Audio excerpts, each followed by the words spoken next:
The Sabla River flowed through Syragorsk like a vein full of poison, its waters murky and saturated with silt and the memory of those who had not returned. The embankment, abandoned and overgrown with weeds, smelled of rot and rust, its concrete slabs cracked like bones that had not withstood the weight of time. Fog hung over the river, thick as a shroud, muffling all sound except the hoarse creaking of a barge rotting by the shore, its hull crusted like skin that was dying slowly. Irina Volkova stood at the water's edge, her boots sunk in the mud, her fingers rough from cigarettes and lack of sleep, clutching a notebook whose pages were damp with moisture. Her face, pale with shadows under her eyes, was like a mask that hid not fear, but guilt. Guilt for her sister Katya, whose shadow still called her here, 20 years later. Irina was 38, but the years spent digging up other people's tragedies had made her look older, as if each essay about the missing and the dead took a chunk of her life. She wrote for online magazines. Her texts, dry but precise, found readers but did not bring peace.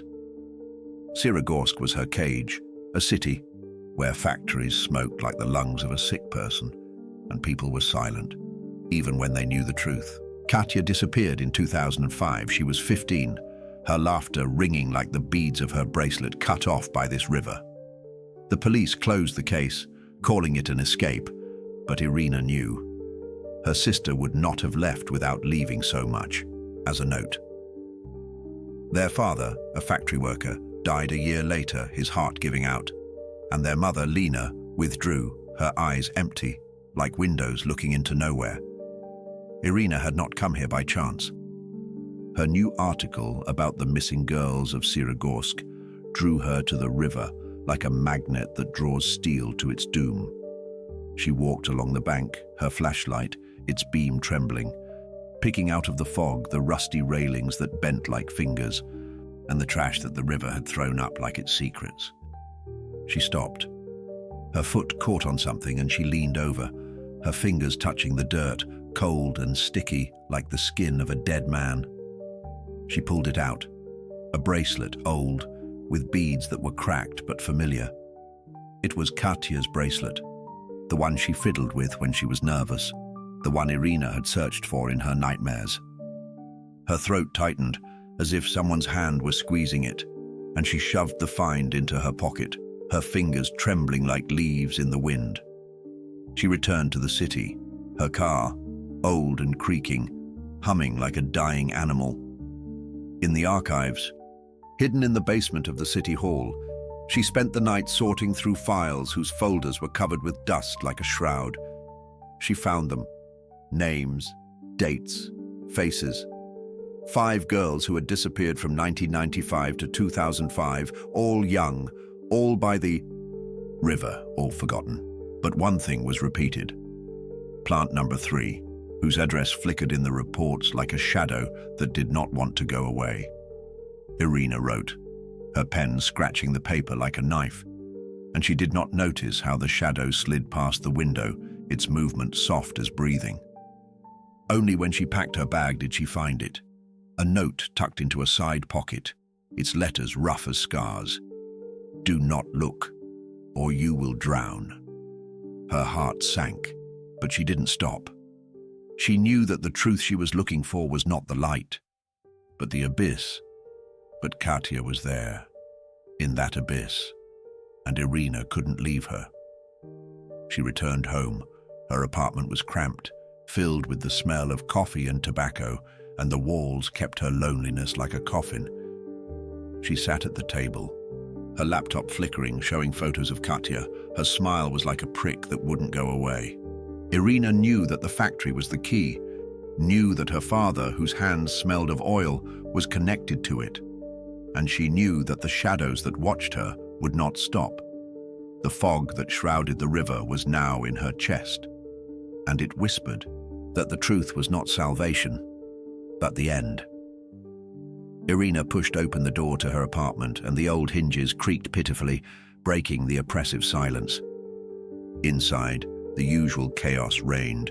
Books were piled high on the table, papers mixed with cigarette butts cluttered the windowsill, and empty coffee cups silently testified to sleepless nights. She threw her bag on the floor and collapsed into a shabby chair, feeling the fatigue seep into her bones. There was a bracelet in her coat pocket, cold and heavy like an anchor pulling her toward her missing sister. Irina took it out and ran her finger along the cracked beads, feeling their roughness. Katya appeared before her eyes, her ringing laughter, her habit of fiddling with the bracelet when she was nervous, and that last day, when her smile dissolved into emptiness. Tears welled up in her throat, but Irina brushed them away with a sharp movement, as if chasing away weakness. Now was not the time to be weak. The note found by the river burned into her consciousness. "Stop looking or you'll regret it." Short, rude, but enough to ignite a spark of stubbornness in her. Someone was afraid of her questions, and that meant one thing: the truth was out there. Irina lit a cigarette, watching the smoke curl lazily toward the ceiling. Her father came to mind, his calloused hands smelling of machine oil, and the silence with which he surrounded his work at plant number 3. He never talked about that place, but there was a shadow in his gaze that Irina had not been able to decipher at the time. Now that shadow was taking shape. The solution came naturally. Start with the plant. If the solution to the disappearance of Katya and the other girls was hidden there, she would find it. Irina turned on her laptop, the screen casting a cold blue light on her face. Searches for plant number 3 returned scant results, a couple of old articles about workers' strikes, a note about environmental violations. Nothing that could connect the rusty walls to the missing people. Frustrated, she headed to the city archives, where she spent hours poring over yellowed newspapers and microfilm. Late in the evening, her eyes watering from the strain, she came across an article from 1998. A short paragraph mentioned a certain Mikhail Petrov, who had been fired from the factory under strange circumstances. He had been accused of theft, but the case had been quickly hushed up. The name seemed vaguely familiar. Perhaps her father had mentioned it in passing. It was her first lead. The next day, Irina went to the address she had managed to fish out of old directories. The house turned out to be a dilapidated apartment building on the outskirts of town, where the walls were covered in dirt, and the air was filled with the smell of dampness and rancid oil. Having climbed to the 3rd floor, she knocked on the by door with a peeling sign, 3B. The door opened slightly, and an elderly man appeared on the threshold.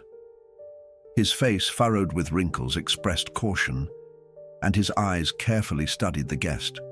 "Mikhail Petrov?" Irina asked, trying to hide the tremor in her voice.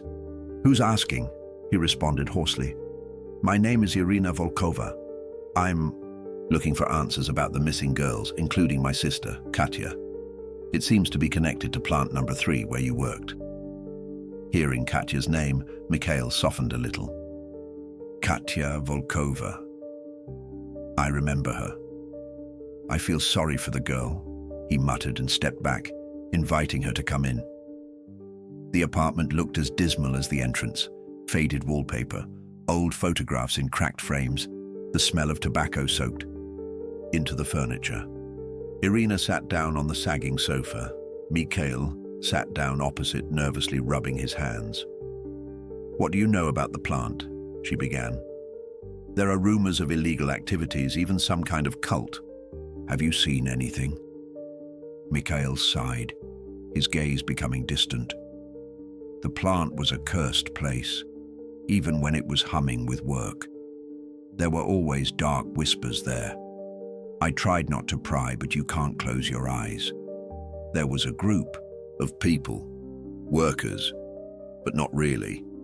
They would gather at night in the boiler room, secretly. What they did there, I don't know, but there was something creepy coming from there. And my father, did he know about this? Irina held her breath. Your father was honest. Mikhail shook his head. He worked, kept quiet, and went home. If he suspected anything, he didn't tell me. Disappointment pierced her heart, but Irina did not give up. This group, could they be connected with the disappearances? Maybe, he admitted reluctantly. The timing is right, and the plant has always kept secrets. But listen, girl, be careful. If there are people like that involved, they won't care who you are, just to shut your mouth. His words sent shivers down his spine, but it was too late to retreat. Mikhail hesitated, then pulled a small, rusty key out of his pocket. This is for the locker in the break room at the plant. I don't know if it's still intact, but maybe there's something left in there. Irina took the key, feeling its coldness in her palm. Thank you, Mikhail. You have no idea how important this is. At night, Irina stood in front of plant number 3. Its bulk stood out against the moon, like the skeleton of a long-dead animal. She crawled through a hole in the fence, her footsteps echoing loudly in the silence. Inside, it smelled of rust and mold. Shadows moved in the corners as if alive.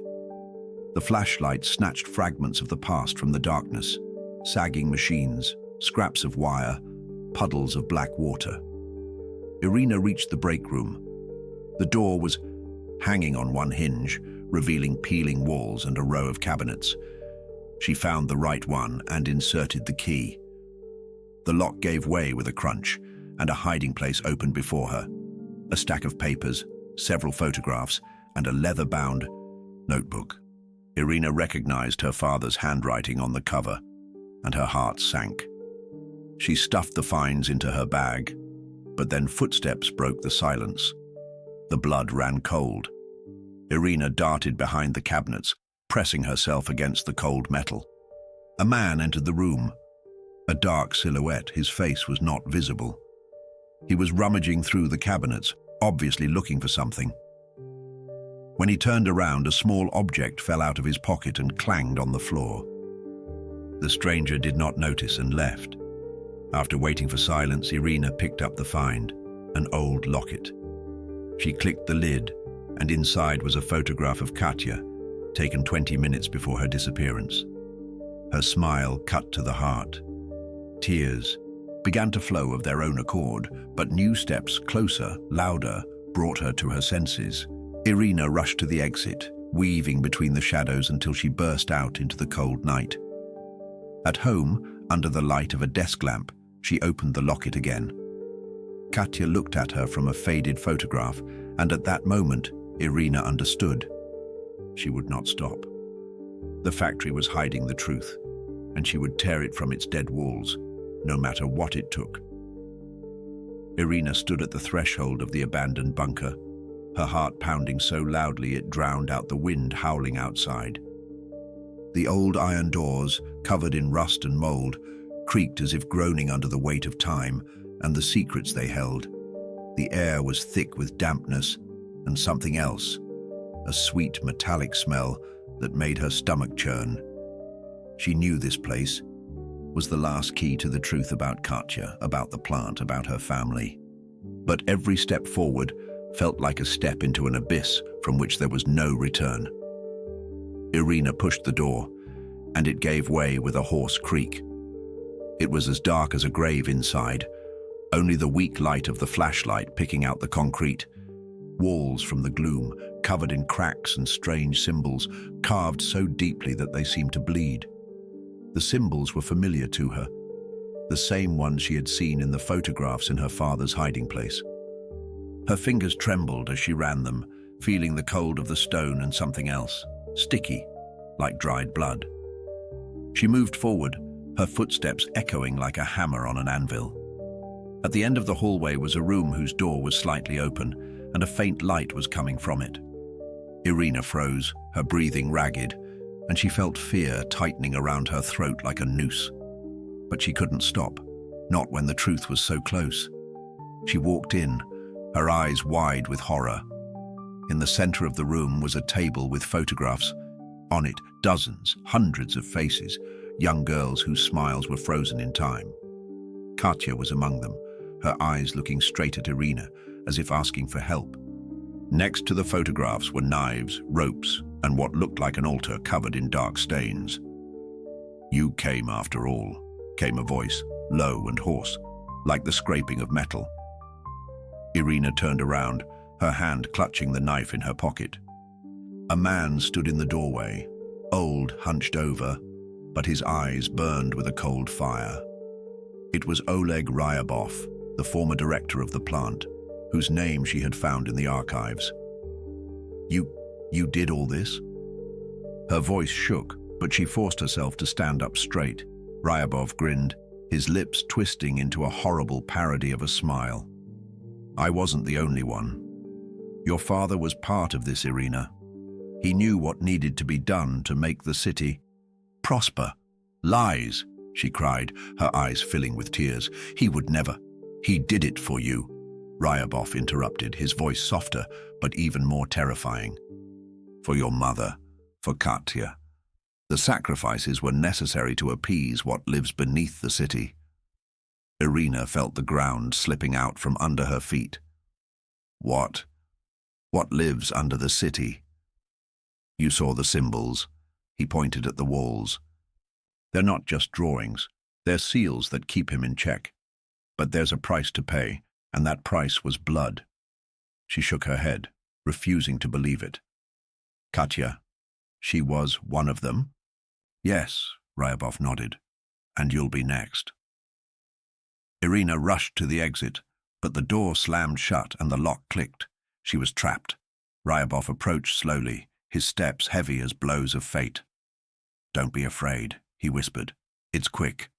But Irina wasn't going to give in. She pulled out a knife and lunged at him, her rage stronger than her fear.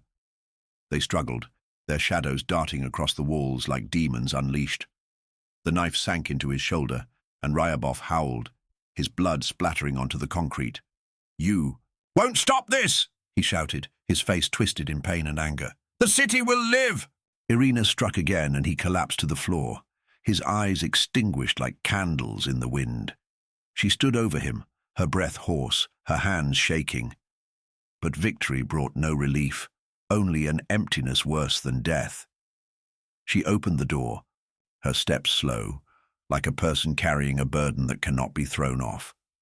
Dawn was waiting for her outside, but it was grey, like the ash that had settled on her skin. Irina knew that the truth she had found was not the end, but the beginning of a nightmare that would last forever. She returned home. Her apartment was empty, like her soul.